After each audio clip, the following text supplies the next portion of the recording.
Hello and welcome. This walkthrough is for the Technology and Design course at JFK High School. In this we're going to delve further into our 2D platformer game that we've been doing in class. In this we're going to cover the jump logic to add jump functionality to this character using Playmaker. Now whenever we have class, we don't have time to actually go into all of this and help people as they are having problems, so I think this is a better way to go over that. So in this we're going to cover these things. We're going to explain the pitfalls of the axis event function. We'll create some jumping functionality, and by that I mean actually create an action to add that. We will walk through the creation of the jump animation, which will take all of about 10 seconds. Add some transitions to make that animation possible, and iron out problems, which there will be a few. Alright, so here we can see this is pretty much where we left off on all of the groups. I hit play, guy walks to the right, guy walks to the left. The tilt problem isn't here. He does still have a little bit of a animation glitch. He keeps walking sometimes, which we will iron that out whenever we iron out the problems of the jump animation. So let's get started. I'm going to select my player and we'll take a look at his FSM. We have idle, we have walking, and we have walk left. Now, to get the guy to actually jump, there's a couple ways you could do it. What we're going to do is we're going to take advantage of the rigid body 2D's built-in function of add force. So we're going to add some force whenever we press whatever. Now the first impulse may be to, okay, well we have these axes, so we're going to add it to the up event. And there's a big problem with that, and I want to illustrate it. Let's go ahead and add state, and I'll call this add force. And we'll create an event, which I already have, so I'll go ahead and delete it, make another one. And let's add a global transition for that, jump. Alright, so inside of this action, let's look for add force. We want to make sure that we add force 2D. Now either one of these will work. Doesn't really matter which one you want to use. Well, it does matter, but for the purposes of this very simple functionality, it doesn't matter. So I'll use add force 2D. And game object, well, that's going to be the owner or the actual player. Force mode, we're going to switch it to impulse. If you want to do research on the difference between these two, you can. I'll give you a really simple explanation. Force would be a constant, always advancing up to a certain point force. It slowly goes to a maximum amount, and then whenever you release it would wind down slowly. It's kind of like a tween. Impulse is all at once. You get a push, and the maximum amount is the initial amount, and that's it. So that's what we're going to use. We're going to use it on the y-axis, and we'll just start out with a number of 10. And what we'll do is we'll do an up event, jump, on all of these states.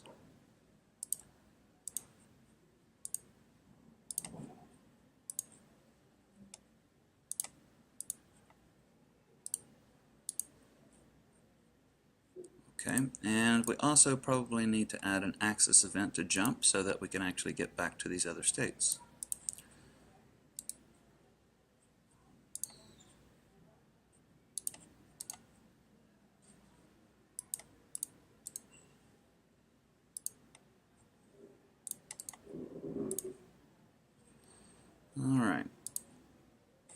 hit play.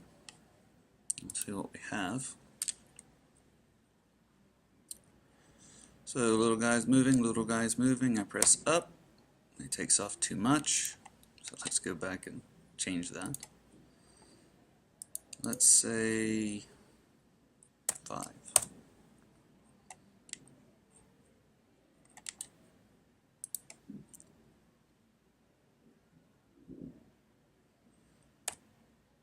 Still too much. That shouldn't be too much. Alright, well, I'm going to remove this one and go back and add my relative Force 2D. I seem to have better luck with that one, with this. Not sure why. Maybe it'll be exactly the same. I guess we'll find out.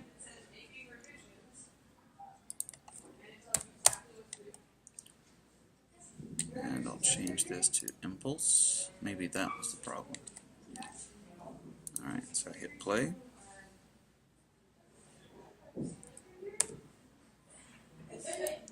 Still too much.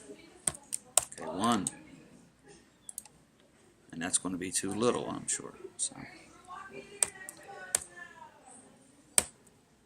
So immediately you can kind of see a problem here.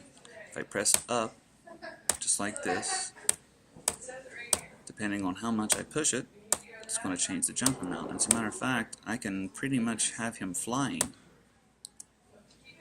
And this is not a jump. This is more like a hover or a jetpack or something. So if you're trying to make Flappy Bird, this would be okay. That's not what we're trying to do.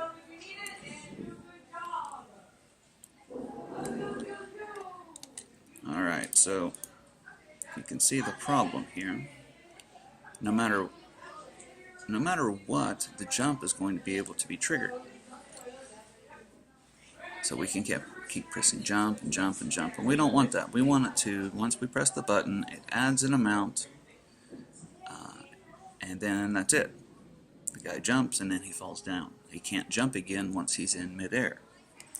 So the way this is solved usually is, if we go over here into our action browser, I'm going to look for something called is grounded. Now, controller is grounded uses a character controller and just tests to make sure that the character is actually touching the ground.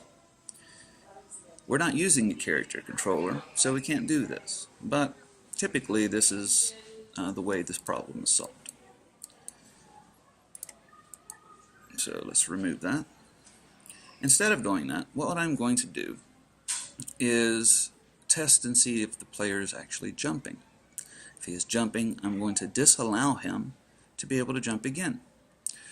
But before I do that, there is one other problem I need to illustrate. I'll hit play, and let's say I'm moving to the right, moving to the left, and I'm going to start pressing up. And as you can see, he can't jump if I'm already walking. This is a problem with the get axis or the axis event function. It can only get one of these at a time. If I'm already moving horizontal, the vertical will never trigger. So I can't really use an axis event to make this happen. Okay? But I don't want to disallow the right and left movement. Alright, I don't want to say, well, okay, if he's already moving left or right, you need to allow it or whatever. What I want to do is I want to leave everything here exactly the way it is. I don't want to touch it. Okay, I want to delete the states, and over here I'm going to remove that jump axis event,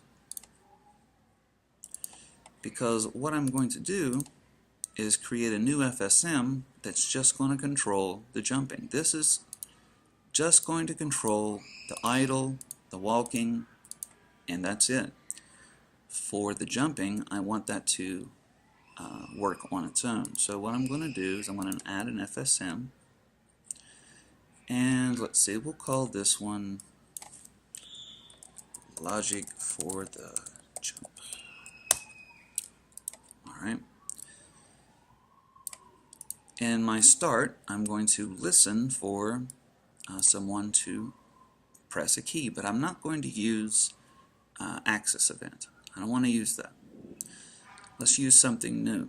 Instead of using that, I'm going to look for the jump key or the jump button. And if you remember, we can go into our project settings and take a look at input. And there is a jump key that's mapped to the space key. So we can say get button jump. And what that's going to do is wait for someone to press the space key. It's also going to wait for someone to press a joystick button. So if we're using a controller, we can not have to go back in and change any code. If we plug in a controller, it will still jump because it's looking for joystick button 3 as well. So let's go back and select our guy, and over here we are going to look for a button, and we're going to get the button down. Sends an event when a button is pressed. That's what we want. And what is the button that we're looking for? Jump. Okay, so it's going to ask to send an event. Now right now we don't have any events in this FSM, so let's make one. I'm going to make a couple actually, because I'm going to use a few. Yes, no, and let's see, next, and that should be okay. Alright, so let's make a state here, and we're going to send event next. No, let's make another event. Call it button pressed. And I'll call this one button pressed, and we will add that transition to this button, to this state. So, as I said earlier, we want to only jump if the guy is not already jumping. Okay?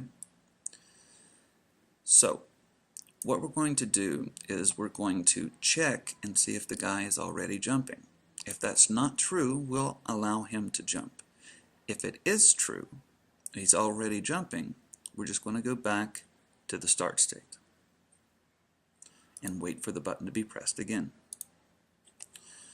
So let's add some simple transitions here, and you'll see why in a moment. And we'll call this one check if jumping. Checks jumping bool. I don't need that extra space. Alright, so we'll make a variable of type bool, and we'll call it jumping. So here we're going to add the action bool test. So this sends events based on the value of a Boolean variable. So that's what we want. The variable we're going to check is jumping. If it's true, we'll go to yes. If it's not true, we'll go to no. Every frame is not checked. If it's already jumping, we'll go here. If it's not, we'll go here, and we will set it to be true. So once he's already jumping, we need to set that Boolean to be true, so if they press the space bar again, he can't jump. So here we'll set jumping bool to be true. So we'll go to our action browser, set bool. And the bool we'll be setting is jumping, and we'll set that to true. Okay?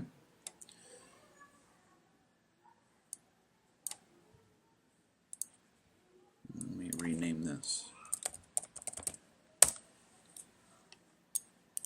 Alright, so once we set the jumping to true, we'll add a finished and add another state.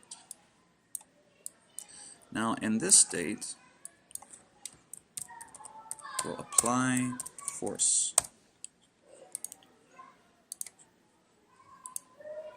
So we'll use the same thing, add force 2D. And the reason a guy took off so much, if we put it at like 10, is because even though I just pressed the key one time, you got to remember this is usually running at about 60 frames a second, between 30 and 60 frames a second, depending on the speed of the device or computer you're using. Even though I only press it for just an instant, the engine, the Unity engine, is going to think that I pressed it maybe 4 or 5 times. And that is why whenever I just tapped it just a little bit, it jumped a little bit less than if I held my finger on the button a little bit longer. Alright, so let's test what we have so far. We're going to add this relative force. If the guy the player presses the jump button, we'll go to jump pressed. When this happens, it's going to check and see if this variable is true. If it is true, it's going to go back to the listener. It's not going to let it jump 2 times in a row. Of course, we won't be able to test that functionality yet. If it's not true, it's going to set the bool to be true.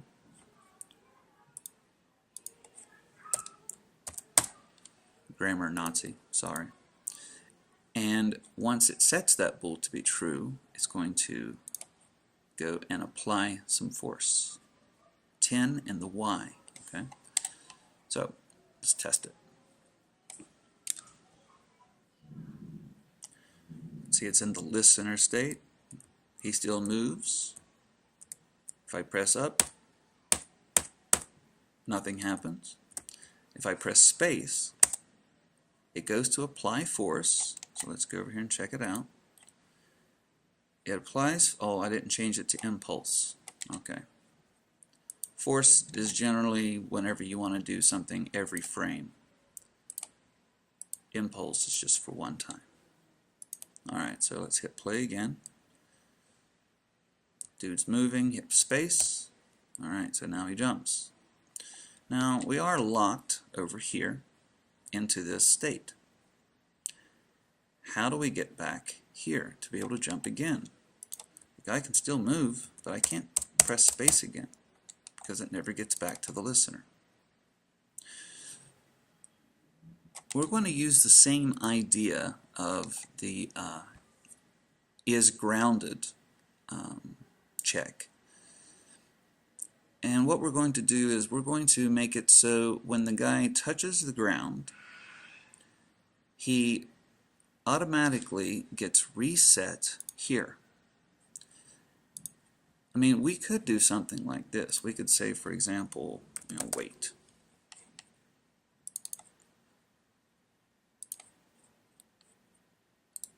Add a transition next. And let's say we wait 2 seconds.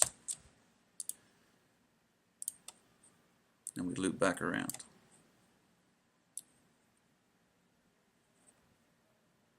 I guess it's fine here. Alright, if we do that,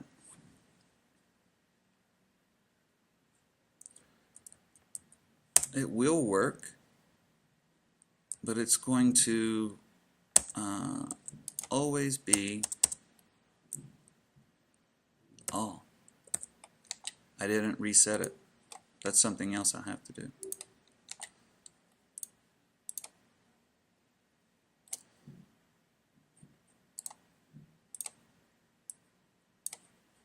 I need to reset the bool. Sorry. Here, if I set the bool to be jumping, and then I apply the force, after the guy lands, I need to reset that bool. So I'm going to lead this down into here, and I'll say reset jumping bool. Set bool.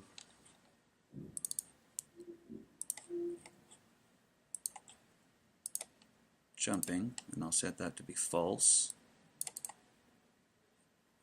and add a finished transition that will then lead back to the listener.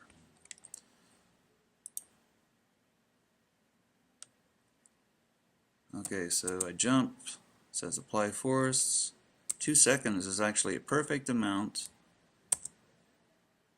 and if I keep pressing space it won't jump again. But what if one of these platforms is not perfectly situated to where it's going to only take 2 seconds for the guy to land on it? What about if we put it up here?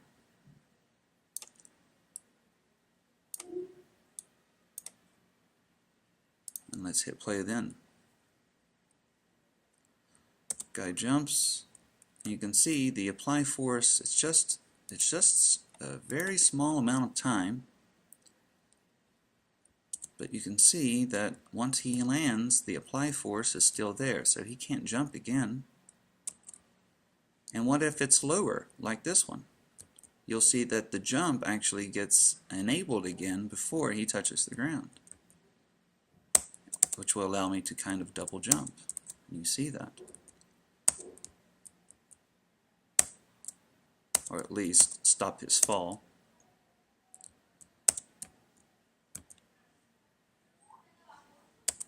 So using a wait time, I mean, it's sloppy work. It works somewhat, but it's not the best way to do things.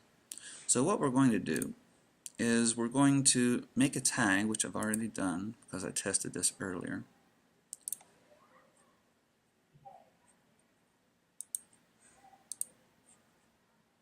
Okay, fine. I'm going to untag these so I can go through all of the steps.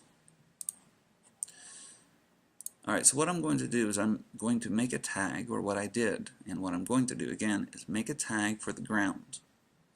So whenever he touches the ground, we can do an on collision event, and the on collision is only going to look for the ground tag, or grounded tag. So let's do that.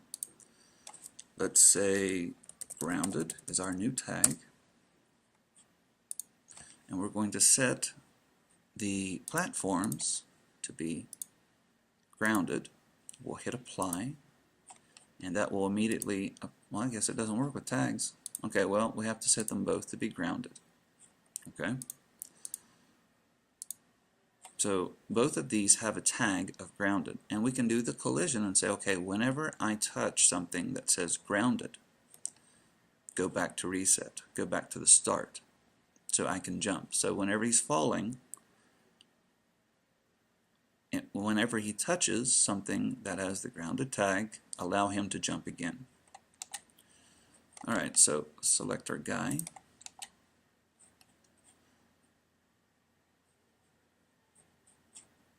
And we'll go here, instead of using a wait,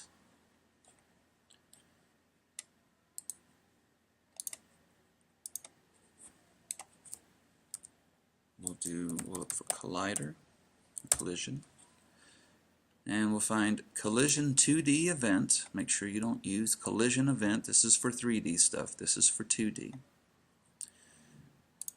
And we'll put this at the bottom.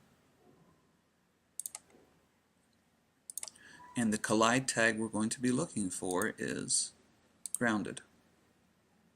Whenever it detects that we have collided with something that is grounded, it's going to send the event next. Okay, so it'll go here. Instead of using the timer, we're going to use that. Okay?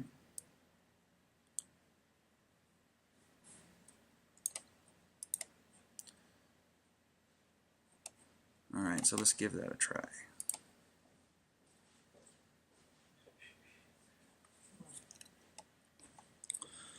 Alright, so our little guy is moving. I press space, apply force, lands, and listener is reactivated. Space again, even if the height is different. it won't re-trigger until he actually lands.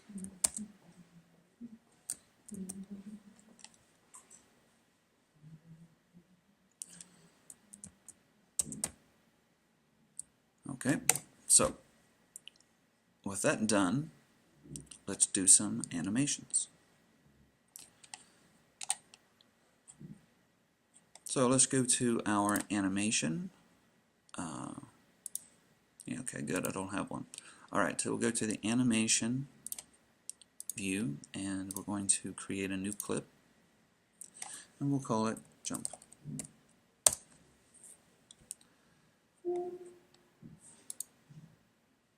And actually, I'm going to go ahead and just delete that immediately because I want to add another one. I want to make it a different name.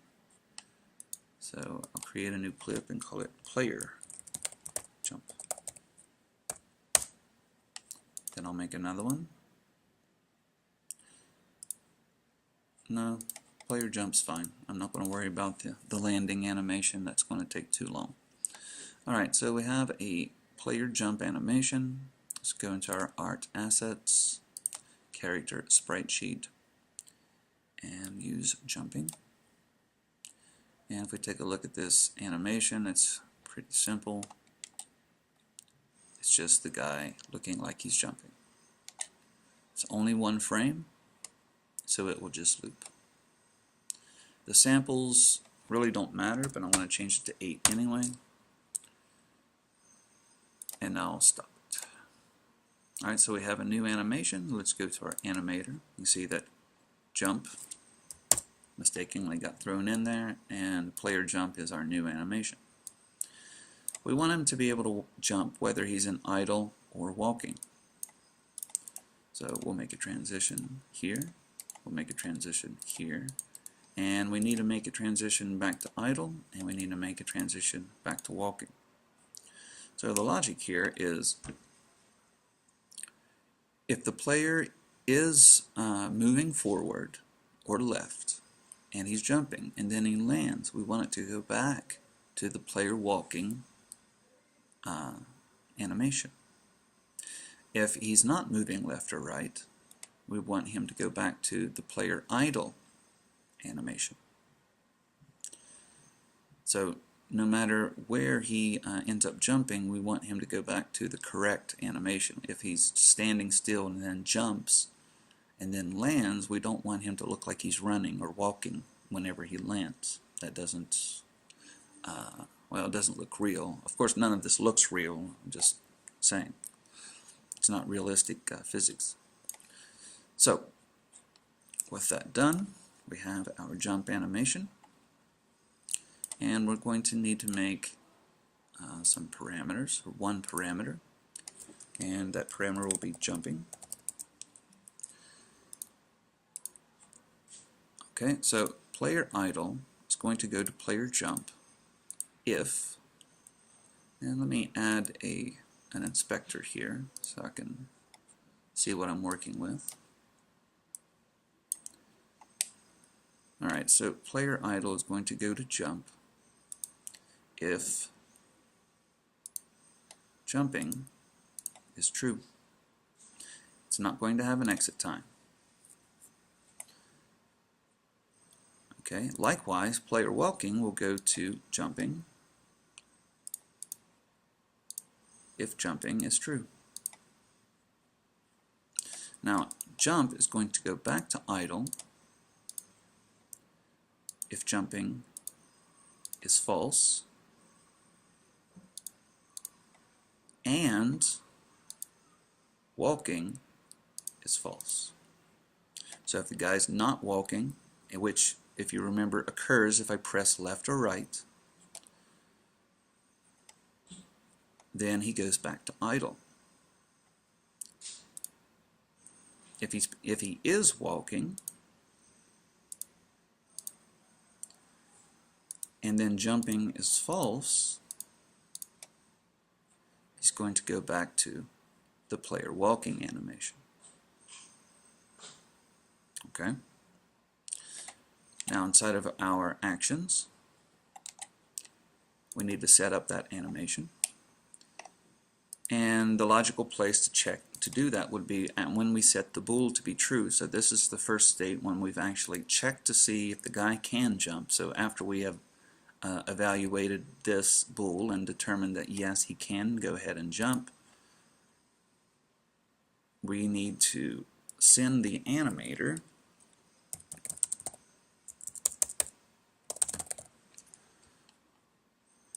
the information for that bool. And we're going to tell the animator that jumping is true. Just once. We don't need to do every frame. Okay? Now, once the guy lands, so we have our collision events, he lands back on the ground, we can reset that bool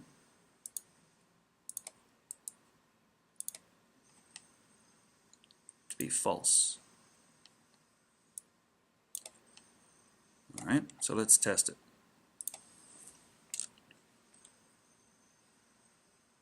Alright, moving, press space, goes into the jump animation, he lands, and you can see that there's a delay. Alright, so let's go take a look at what the problem is. Alright, we have exit timers, probably. Yes, we don't want an exit timer here, and we don't want an exit time here, because we don't want the animation to finish before it will actually transition. We just want it to transition as soon as these things are true. They don't have to wait for the animation to complete. And also, I want to make the animation shorter, or the transition shorter. When they land, I want to go ahead and just transition into the other animation immediately. So like this, and like this.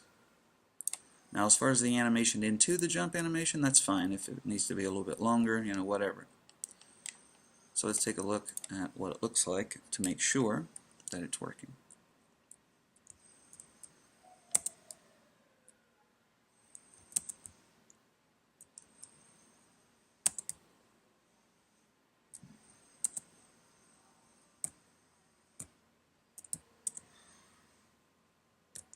Actually, I think I do, I don't know. I think I like that where it, ooh, what was that? Oh, I know what that was. I know exactly what that problem is. The problem is the collider goes on the top, yes, but it's also on the sides. So as soon as he collides with the side of the collider, it's also going to tell us that it's grounded.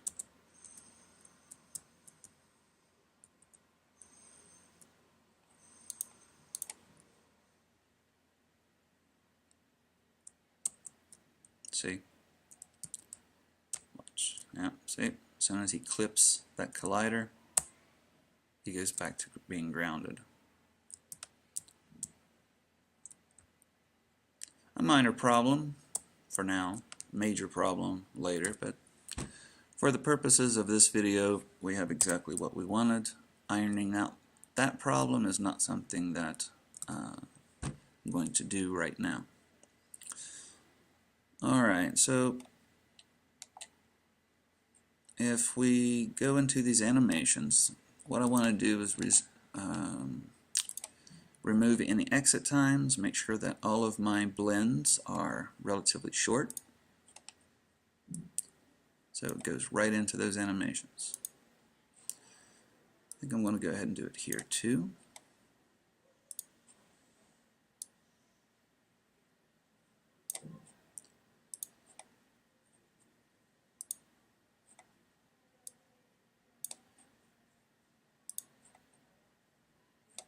Okay, looks good.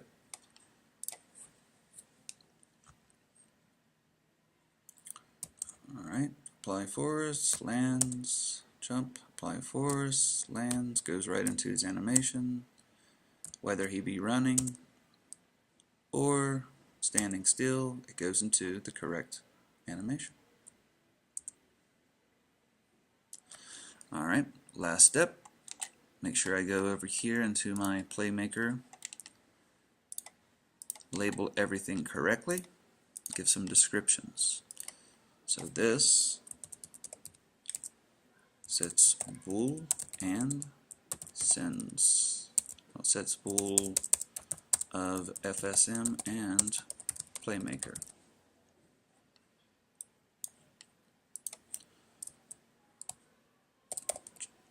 Jumping force applied, and then wait for player to be grounded.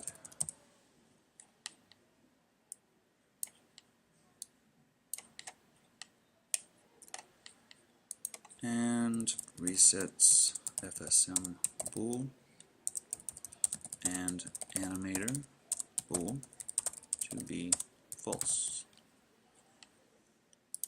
Listener listens for button, jump button to be pressed. Now if I want for more organization, you can always go in and add colors. I like to do this. If there is something waiting for information,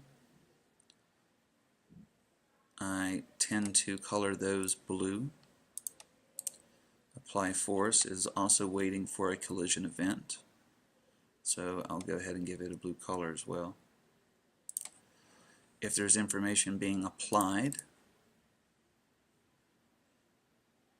I like to give those kind of a green color.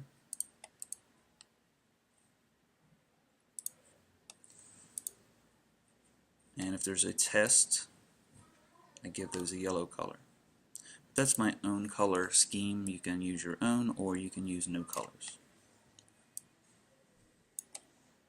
Alright, so there's how we apply our jumping animation. One last thing to do is eliminate the state labels.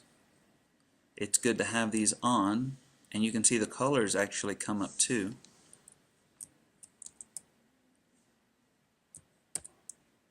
And of course they're going to be blue because I applied the blue color to anything that's actually going to be waiting for a while.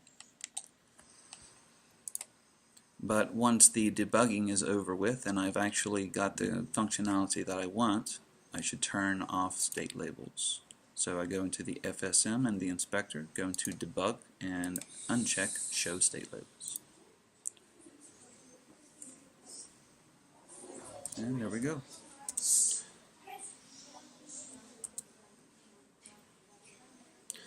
Alright, so that concludes this video on jump logic. I hope you learned something. You will see this on exams in the future, this type of stuff, and whenever you go into your team projects, you will need this kind of logic as well. If you want to do anything from timers to switching stages to adding points, you're going to do similar things. Obviously you won't be using add force, but as far as using bools and looking for collisions inside of FSMs and such, you will be using those types of things. Alright, so goodbye, and I'll see you in class.